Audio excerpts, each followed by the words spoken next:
किशोरी जी के बाल्यकाल के कुछ सुंदर लीलाएं, उनके पद हैं। जैसे ठाकुर जी के मुख से सबसे पहला शब्द निकला गैया, ऐसे ही हमारी किशोरी जी ने सबसे पहला शब्द अपने मुख से जो प्रकट किया वो गोपाल, गोपाल। अब छोटे तुतलाते हुए बालक जैसे बोलते हैं वैसे किशोरी जी के मुख से अब स्वर ही निकला होगा, शब्द तो नहीं निकले, लेकिन सबसे पहला शब्द ठाकुर जी का नाम प्रकट हुआ। कीर्ति मैया गोद में लेकर के झुलाती हैं, उनको मैया बोलती हैं, वृषभानु जी को बाबा बोलती हैं। धीमे धीमे किशोरी जी बड़ी हो रही हैं, घुटमुन घुटमुन चलना सीख गई हैं। सब बरसाने में सखियों की भीड़ लगती है किशोरी जी को देखने के लिए। जैसे हमारे ठाकुर जी को मक्खन बहुत प्रिय है, ऐसी किशोरी जी को दही बहुत प्रिय है। एक दिन रात्रि में थोड़ा थोड़ा बोलना सीख गई हैं किशोरी जी, और कीर्ति मैया के बगल में सोई हैं। अर्धरात्रि में उठ गई और उठ करके मैया के बगल में बैठी बैठी किशोरी जी रोने लगी। इतना प्रेम करते हैं सब किशोरी जी से कि उनके मुख से रुदन का स्वर निकलते ही पूरा पूरा महल इकट्ठा हो जाता है कि किशोरी जी रोने ना पाए, इतना प्रेम करते हैं। अब किशोरी जी जैसे उठ के रोने लगी, कीर्ति मैया उठ के बैठ गई, वृषभानु जी उठ करके बैठ गए। सब बोले लाली कहाँ भयो, तू काई को रो रही है? अरे या लाली को कोई पीड़ा तो ना हैगी? अरे कहीं भूखी तो ना रहेगी? कहाँ है गो? कीर्ति मैया ने अपनी गोद में ले ली और पूछ रही हैं बार बार, लाली कहाँ है गो, तू काई को रो रही है? तो छोटी सी किशोरी जी अपनी तोतली वाणी में कह रही हैं, गाड़ो दही दे मैया मोहे, गाड़ो दही दे मैया मोहे। आपको समझ आ रही गाढ़ा किसको कहते हैं? एक तो दही होता है बिल्कुल पानी जैसा, दूध जैसा, और गाढ़ा दही होता है बिल्कुल कठोर तो नहीं पर कटेमा दही, मतलब उसके आप शेप बना सकते हो, उसको गाढ़ा दही कहते हैं। किशोरी जी को वो बहुत प्रिय है। एक मटका में जमाया गया हो, उसमें बढ़िया सुंदर मिश्री की खांड डाली हो, ऊपर से केसर पधराई हो, दही जमाते समय ही उसमें खांड डाल, मतलब दूध में ही खांड डाल करके, मीठा दूध, उसकी दही जमाओ, उस पर ऊपर केसर लगा दो, मिट्टी के बर्तन में जमाओ, और जब वो जम करके निकले तो गाढ़ी गाढ़ी हो जाएगी। वो किशोरी जी को बहुत प्रिय है। किशोरी जी उसमें सुंदर सुंदर आकृति बना बना करके पाती हैं। कीर्ति मैया उठ करके बोली, लाली अभी तो भोर भी ना भाई, अभी तो रात है रही है, और नेक देर पहले ही तो तू खा पी के सोई है, इतनी जल्दी उठ करके और इतनी रात में दही खावे ते घरों बैठ जाएगो, शरीर की प्रकृति बिगड़ जाएगी, ऐसा ना करो करें। और नेक सबर कर ले, नेक सूर्य उदय है जाएगो, नेक भोर है जाएगी तो मैं तुमको खवाए दूंगी। किशोरी जी जिद कर रही, ना मुझे तो अभी पानो है, मुझे तो अभी खानो है। कीर्ति मैया बोली, इतनी जिद काय को कर रही है, कहा बात है, इतनी रात में तुमको दही काय को चाहिए? तो किशोरी जी बता रही हैं कि क्यों इतनी जल्दी पाना है। क्या कह रही हैं? कीर्ति मैया के बड़े पुत्र हैं श्री दामा, और फिर उनके बाद किशोरी जी। तो किशोरी जी कह रही हैं, मैं आधी रात में यहाँ मारे दही मांग रही हूँ, क्योंकि सवेरे सवेरे श्री दामा उठ जाएगो और उठ करके सवरो दही खा जाएगो, मेरे काजे बचेगो ही नहीं, और छोड़ेगो भी तो कौन सा छोड़ेगो। किशोरी जी को वही चाहिए, गाढ़ा दही। अब श्रीदामा पहले ही खा जाता है तो बाकी का दही पूरा गाढ़ा बचता नहीं है, वो पतला पतला दही बच जाता है। किशोरी जी को वो नहीं चाहिए, गाढ़ा दही चाहिए। कीर्ति मैया के, अच्छा लाली तू बैठ, तू डट जाने, मैं अभी लेकर के आऊं। जैसे ही कीर्ति मैया गई हैं, किशोरी जी से नेको सबर नहीं भयो, इतने में किशोरी जी भी अपने पलंग से उतर गई और छोटे छोटे नूपुर पहने किशोरी जी के चरणन में, और छम छम करती वही किशोरी जी पीछे पीछे भाग रही हैं। जाकर के रसोई घर में ही बैठ गई। बोले यहीं दे दो। बोले क्यों? बोले तुम मैया हो, कहीं तुम वहां कक्ष में आती आती बीच में श्रीदामा को नहीं बांटे आओ, या मुंह पहले ही दे दो। यहाँ पे दही से भरी हुई सुंदर मटकी किशोरी जी के आगे धर दी है। ऐसी किशोरी जी की बाल लीलाएं हैं। ठाकुर जी की तो बाल लीला खूब गाई हैं, पर किशोरी जी की बाल लीला पहली बार सुना रहे हैं। अच्छा, कहीं कहीं बहुत हद तक मिलती हैं ठाकुर जी और किशोरी जी की लीलाएं। जैसे गर्गाचार्य जी वहां नामकरण करने के लिए आए, वैसे गर्गाचार्य जी यहां भी नामकरण करने आए। और जैसे ठाकुर जी को वहां देख करके अचंभित हो गए और दिखने लगा ये तो साक्षात परब्रह्म है। ऐसे यहाँ पर किशोरी जी को देख करके गर्गाचार्य जी अचंभित हो गए और अचंभित मुख से नाम रखा राधा। किशोरी जी का नाम राधा रखा।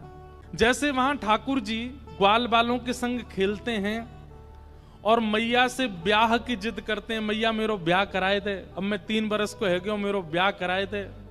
किशोरी जी अपने लिए ब्याह की नहीं कहती हैं। किशोरी जी क्या कहती हैं, अब सब सखियां हैं, ये जितनी अष्ट सखियां किशोरी सब प्रकट हो गई हैं ब्रजमंडल में, सब आ जाती हैं और सब बरसाने में किशोरी जी को लेकर के खेलती हैं। तो किशोरी जी को ललिता विशाखा ने एक गुड़िया दैये बना करके, और वह गुड़िया को सजामे, वही को सुलामे, वही को खिलामे, वही को पिलामे। और एक दिना किशोरी जी ब्रजभानु जी और नंदरानी तक, ब्रजभानु जी और कीर्ति मैया से कहने लगी, अब मेरी गुड़िया बड़ी हैगी, अब या को ब्याह करानो है, या को ब्याह करनो है। तो जैसे वहां ठाकुर जी यशोदा मैया को बताते हैं कि मेरी बहू कैसी हो, वैसे श्री राधा रानी अपनी गुड़िया के लिए बताती हैं कि या को पति कैसो हो। बोले या को पति हो ऐसो जो ब्याह तो करे याते, पर या संग ना लेके जाए, या के संग यहीं घर जमाई बन के रह जाए। मैया मेरी गुड़िया के काजे ऐसो पति ढूंढियो जो विदा करके ना ले जाए, यहीं रह जाए हमारे पास ही। और कहा करेगो, बोले और वृषभानु जी के साथ में खेती करवे जायो करे, वहां पर हल चलायो करे, गैयान को चरावे जायो करे, गोबर थापनो आयो करे, दूध धोनो आयो करे। और मैया मेरी गुड़िया तो बड़ी छोटी सी है, जे तो रोटी बनावेगी ना, ऐसो पति ढूंढ के लियो या के काजे जहाँ पे रोटी भी बनानी आती हो, या को भी बना के खवाए, मुँह को भी बना के खवाए। ऐसी श्री राधा रानी कीर्ति मैया को बताती हैं। बोले और मैया मैं तो वाह की सास लगूंगी ना, ये गुड़िया मेरी लाली है और वो मेरो जमाई होएगो, तो मुझे बैठा करके मेरे पाम पूजो करे, मेरे पाम दवायो करे, मेरी हाजी हजूरी करो करे, ऐसो या कोई काजी खसम ढूंढ के लाओ। ऐसी ऐसी किशोरी जी की छोटी छोटी बाल लीलाएं हैं, उन सबसे आनंदित होते हैं।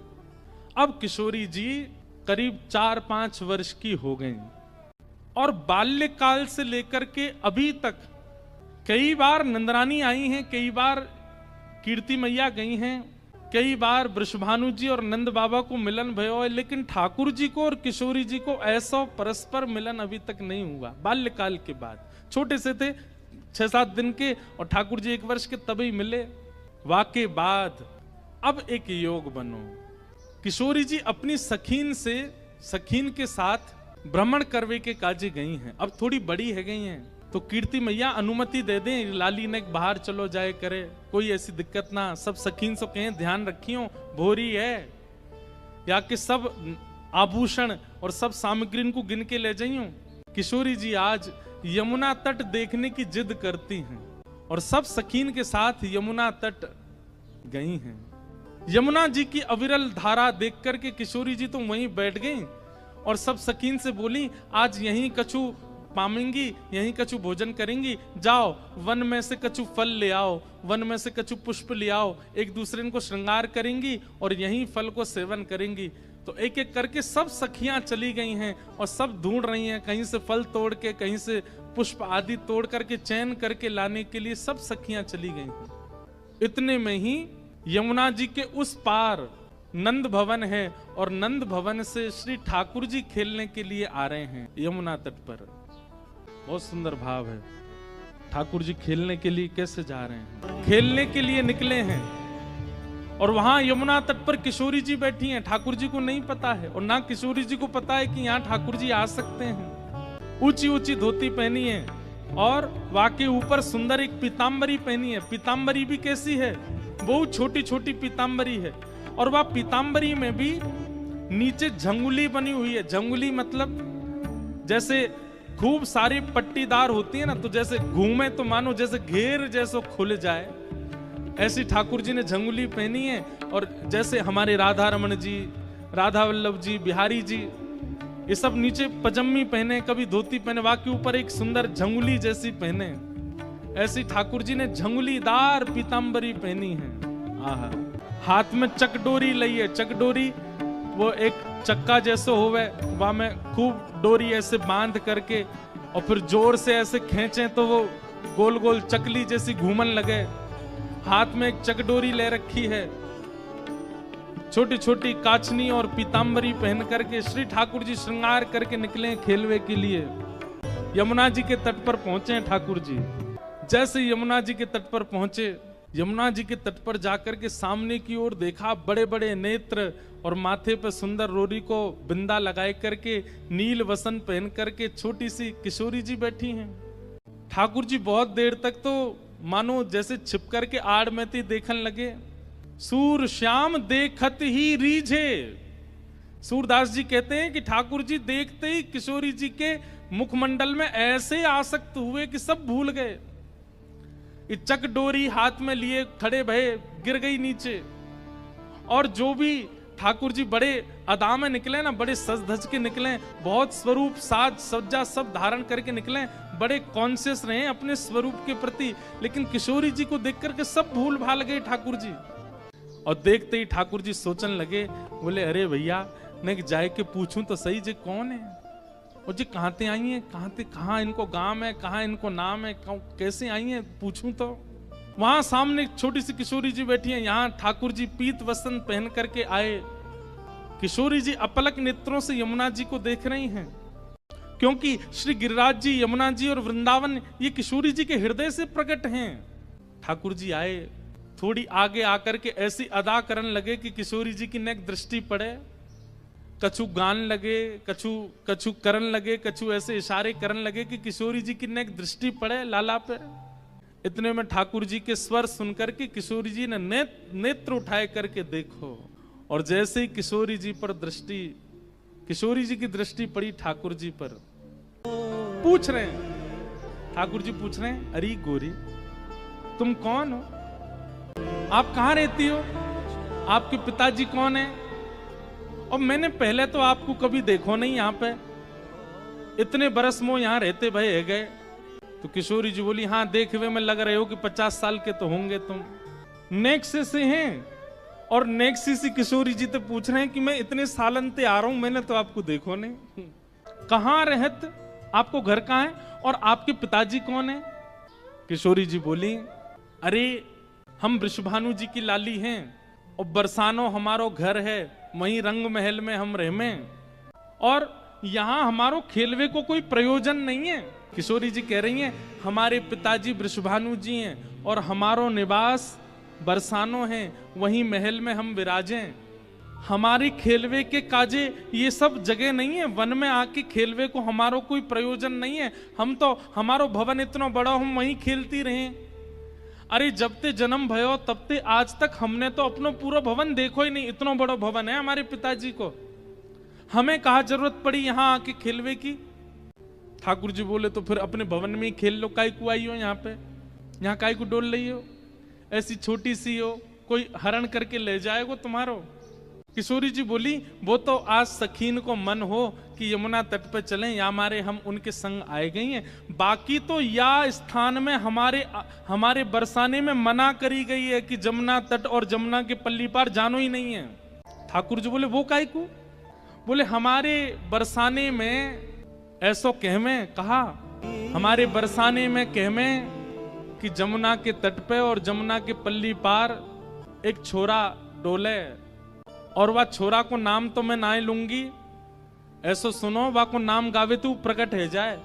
नंद जी को लाल आए, वो नंद जी को छोरा, वह के पिताजी को नाम नंद है। वाके काजे हमारे पूरे बरसाने में ऐसो हल्ला है कि वो चोरी करे, माखन की दही की चोरी करे। अब भैया पहले तो चोरी छोटी छोटी वस्तुन की होवे, धीरे धीरे फिर चोर निपुण है जाए तो बड़ी बड़ी वस्तुन ने चोरी करे। अब हमें तो ऐसा लगे नंद जी को छोरा दही और माखन की चोरी करे, कहीं हम यहाँ आ गए, हम तो बड़े घर की बेटी हैं, हमारे गले में ऐसे सुंदर सुंदर नवलखा के हार हैं, हमारे कानन में ऐसे महंगे महंगे कुंडल हैं, हमारे ऐसे ऐसे कड़ूला हैं, कहीं वाह को मन आ गया और सब हरण करके ले गए तो, या हमारे हम तो यहाँ आमे ही ना है वाह के डर के मारे। इतने में ही ठाकुर जी नीची नजर करके सुनने बोले, अच्छा। किशोरी जी बोली, अच्छा तुमने देखो वो नंद जी को छोरा, तुम जानो भाई। ठाकुर जी बोले, वैसे बहुत बदनाम है बेचारो, ऐसो है ना है वो, मैं तो भाई बहुत अच्छे से जानू, वो ऐसो है ना है, बहुत सीधो है, भोर है बेचारो। भाई यूं लगे कि घर में दही खाऊंगो, घर में मक्खन खाऊंगो, मेरी मैया बूढ़ी है गई है, वाकू दही बिलोनो पड़ेगो, बूढ़ी बाड़ी मैया की सेवा करनी चाहिए, वासो काम नहीं करानो चाहिए, या हमारे दूसरे के घर जाके दही खायावे। और इन गोपीन ने वहां पे झूठ और चोरी को आरोप लगाई दियो। मैं तुम्हें सांची बता रहा हूं। किशोरी जी बोली, जा तरीका से आप पक्ष ले रहे हो और जा तरीका से तुम्हारे नैन मटक रहे हैं, बातें तो यूं लग रही है कहीं तुम ही तो नहीं हो नंद के लाला। ठाकुर जी की मुस्कान देख करके किशोरी जी उठ के खड़ी है, अरे तुम ही हो नंद के लाला, मैं अभी भाग रही हूं, रुको। अरे अरे ललिता, अरे विशाखा, कहां को चली गई? अरे देख वही चोर आए गए हो, जाके हम सब चर्चा कर रहे। ठाकुर जी दौड़ करके गए, सामने जाके बैठ गए हाथ जोड़ करके। वो कहा कह रहे हैं, ठाकुर जी हाथ जोड़ के बोले, तुम्हारो कछु चुरायो हमने? किशोरी जी बोली, अभी तक तो नहीं चुरायो, आगे की पतो नहीं है। ठाकुर जी बोले, ये सब बात बना में, और तुमको देखो बातन में आए के विश्वास नहीं करना चाहिए। नेक मुझे समय दो, और समय कैसे दो? नेक देर मेरे संग खेलवे चलो, मैं तुम्हें खिला के लाऊंगा, और तुम मेरे संग खेल के आई हो, और शाम तक देखियो, अगर तुम्हारो कछु चोरी है जाए तो भैया तुम बड़े बाप की छोरी हो, तुम्हारे घर में कोई कमी तो होएगी ना। अगर मैं एक आध नग चुरा भी लूंगा तो तुम्हारे यहां तो बहुत सारो है, और यदि चोरी नहीं करूं तो फिर मुंह को अपनो सखा बनाए लियो, फिर हम दोनों रोज खेला करेंगे। ठाकुर जी, सूरदास जी कह रहे हैं, सूरदास प्रभु रसिक शिरोमणि, बातन मुरई राधिका गोरी।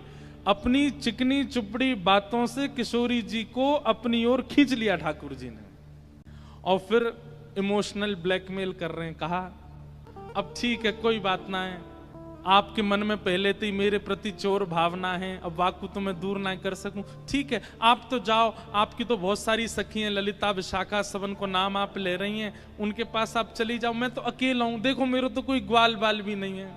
और भाई बात ऐसी है कि ग्वाल बाल सबरे आए हैं, पर ठाकुर जी सबन को सौगंध दे दे कि उनकी मैयान की बोले पीछे खड़े रही हो, मिलवे जा रहा हूं मैं, आई हूं मत वहां पे।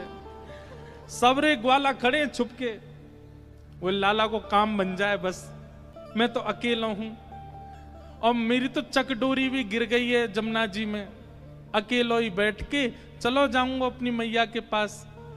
किशोरी जी इतनी भोली बेचारी, ठाकुर जी पर दया आ गई उनको, अरे ना तुम अकेले ना हो, तुम